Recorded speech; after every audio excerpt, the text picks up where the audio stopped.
മുഖ്യമന്ത്രിയുടെ സുഹൃത്ത് കെ നാണു പിറന്നാൾ ആശംസകൾ നേരുന്നു. ഈ സാമ്പൻ ശിവന്റെയും കടാമംഗലത്തിൻ്റെയും ഈ കഥാപ്രസംഗം കേട്ടുകൊണ്ട് നമുക്കൊരാവേശം അതേപോലെ കഥാപ്രസംഗം നടത്തിയാൽ എന്താണെന്ന്. അപ്പോൾ അതുകൊണ്ട് അവർ തന്നെ പറഞ്ഞത് നമ്മളിത് കഥാപ്രസംഗമാക്കി നടത്തി കഴിഞ്ഞാൽ രസമില്ല.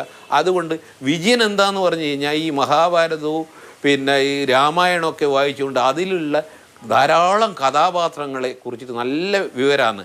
അപ്പോൾ എന്നോട് പറയും ഞാനൊരു കാര്യം ചെയ്യാം, ശ്രീരാമൻ്റെ പട്ടാഭിഷേകത്തിനെ കുറിച്ചിട്ട് ഇന്ന് ഞാനൊരു കഥാപ്രസംഗം നടത്താം. ഞാൾ രണ്ടാളേ ഉള്ളൂ, വേറെ ഒരാളും ഇല്ല.